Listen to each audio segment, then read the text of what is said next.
इमाम हरम मक्के का हरम भी किसी शख्स को यह सर्टिफिकेट के लिए मजबूर नहीं दे सकता कि वो प्रैक्टिसिंग मुस्लिम है। जब कोई प्रैक्टिसिंग मुस्लिम होगा ही नहीं तो वक्त कैसे होगा सर। दोस्तों फिर से आ चुके हैं एक और नई वीडियो लेकर। आज की वीडियो में देखने वाले हैं मस्जिद की इमाम ने भरे सदन में वक्फ बिल को लेकर ऐसा क्या बोल दिया जिसे सुन सारे भाजपाई दंग रह गए। वहीं पर इस मस्जिद के इमाम ने ये भी कहा भरे सदन में कि मुसलमानों से मुसलमानों का हक छीना जा रहा है इस बिल के जरिए से। चलिए देखते हैं video, original video link description में। चलिए अब वीडियो शुरू करते हैं। होगा ही नहीं तो वक्त कैसे होगा सर कि शायद उनका आखिरी हो ये सितम। हर सितम सोच के हम ये सह गए, हम वफा करके भी तना रह गए। हमारा नाम क्यों नहीं लिया जाता आजादी का?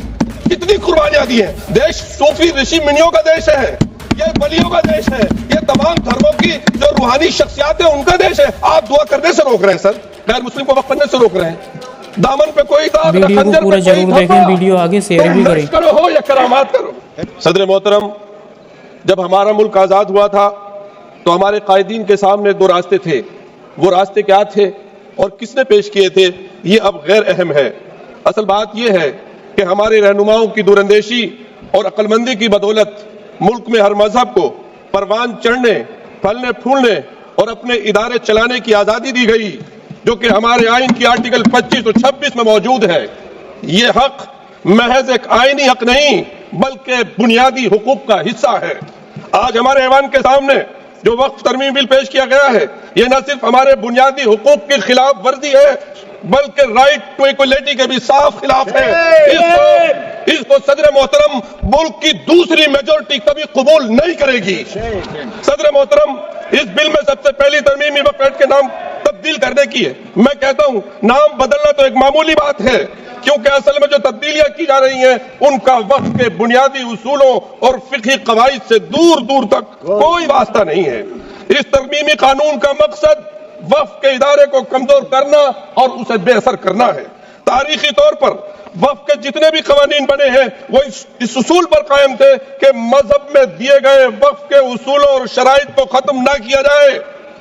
सन 1913 का मुस्लिम वक्फ एक्ट, जिसका माननीय मंत्री जी हवाले दे रहे थे, इसी नियत से लाया गया था कि वक्फ के उसूलों को कानूनी तौर पर तस्लीम किया जाए, ना कि उन्हें तब्दील किया जाए। सन 1923 में, सन 1954 में, सन 1995 और 2013 के तमाम तरामीम वक्फ के तहफ़्फ़ुज़ की नियत से लाए गए थे और इसको कुव्वत देने के लिए लाए गए थे, ना कि उसको कमजोर करने के लिए लाए गए थे।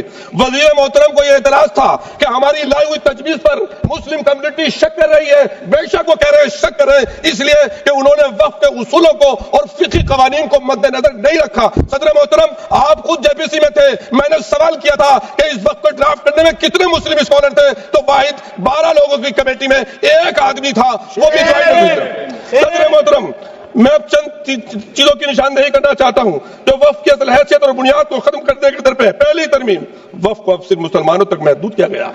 मैं दिल पर हाथ रखकर कह सकता हूं, सदर मोहतरम, एक जाती वाक़या बयान करता हूं, पार्लियामेंट की मस्जिद के सामने रहकर सारे देशवासियों के लिए दुआ करता हूं। मैं अब दुआ कैसे करूंगा जब ये महदूद कर दिया जाएगा। मैं एक वाक़या आपको बयान कर रहा हूं। अभी राजस्थान में गया, इजारा के पास एक गांव हसनपुर है, उस शादी में गया, अजान की आवाज आई, मैंने कहा यहाँ मस्जिद कहाँ है भाई? जब मस्जिद देखी वो बड़ी सुंदर मस्जिद थी। मैंने पूछा ये मस्जिद कैसी है? उन्होंने बताया कि यहाँ 400 साल पहले कोई दुर्वेश थे, इस पेड़, वो पेड़ भी अभी बाकी है, वो यहाँ बैठते थे और यहाँ से हमारे हिंदू महाराजा जी गुजर रहे थे, उनको बीमारी थी, वो ठीक नहीं हो रहे थे। किसी ने कहा कि उनसे दुआ करा लीजिए, उन्होंने दुआ की, वो ठीक हो गए। बाद में जब गए तो महाराज ने कहा कि अपने लिए दुआ करा के, तुम्हारा वारिस कोई नहीं है। वो फिर दोबारा गए और अल्लाह ने उनको उनकी दुआ को। हमारे देश सूफी ऋषि मुनियों का देश है, ये वलियों का देश है, ये तमाम धर्मों की जो रूहानी शख्सियात है उनका देश है। आप दुआ करने से रोक रहे हैं सर, गैर मुस्लिम को वक्फ करने से रोक रहे हैं। आप सर गुज़िश्ता सर एक, इसके अलावा मुसलमानों को भी अपने ईमान का सबूत देना होगा। सर मैं इमाम हूं, इमाम हरम मक्के का हरम भी किसी शख्स को यह सर्टिफिकेट के लिए मजबूर नहीं दे सकता कि वो प्रैक्टिसिंग मुस्लिम है। जब कोई प्रैक्टिसिंग मुस्लिम होगा ही नहीं तो वक्त कैसे होगा सर। 100 साल पुरानी मस्जिद तो बाकी रहेगी, लेकिन 600-700 साल पुरानी अगर मस्जिद का कोई रिकॉर्ड नहीं है तो आप कहेंगे वक्त भाई नहीं है। अरे सर कितना हम लोग यकीन करें।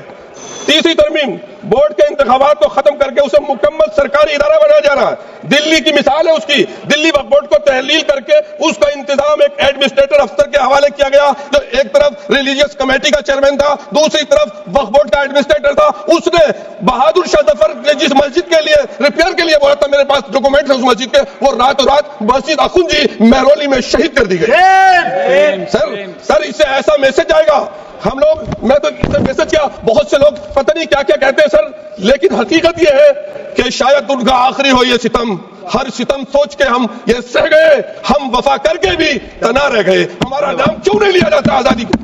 کتنی قربانیاں دی ہیں. میں اور کیا کہوں, کچھ لوگ تو اتنے ماہر ہیں, دامن پہ کوئی داغ نہ, دامن پہ کوئی داغ نہ خنجر پہ کوئی دھبا, تم نشر کرو ہو یا کرامات کرو. سر ہمیں ان سے وقف کی امید کیسے کر سکتے ہیں جو نہیں جانتے وقف کیا ہے؟ ان سے کیسے امید ہے وفا کی؟ سر میرے پیارے وطن میں ایک کلچر کو پروان چڑھایا جا رہا ہے جو کلچر میرے ملک کا نہیں ہے. میں اپنے دل کی آواز سے کہتا ہوں, ہزاروں سالہ تہذیب کا جو کلچر ہمارا جو دیش کا رہا ہے, یہاں میں اپنے اسلام دھرم اور عیسائی اور جوش دھرم کے ساتھ سے بھی کہہ سکتا ہوں کہ میں اسکالر ہوں, اور آپ سب کا سمان کرتے ہوئے کہہ رہا ہوں, سب سے پہلا انسان اور سب سے پہلے انسان کے ساتھ جو ہم سب کی ماں, جسے ہم جس نام سے بھی کہے, بھارت میں کہے, ہمارے میں یا گرانڈ مدر کہے, وہ ہندوستان آئے تھے. تمہاری تہذیب اپنے خنجر سے آپ ہی کرے گی, چلیے ویڈیو یہیں پر ختم کرتے ہیں. اگر آپ بھی ایسی ویڈیو دیکھنا پسند کرتے ہیں تو ہمارے چینل کو ضرور سبسکرائب کریں, ویڈیو لائک کریں, ویڈیو کو زیادہ سے زیادہ شیئر کریں. تھینکس فار واچنگ, اور اپنی رائے کمنٹ میں ضرور دیں.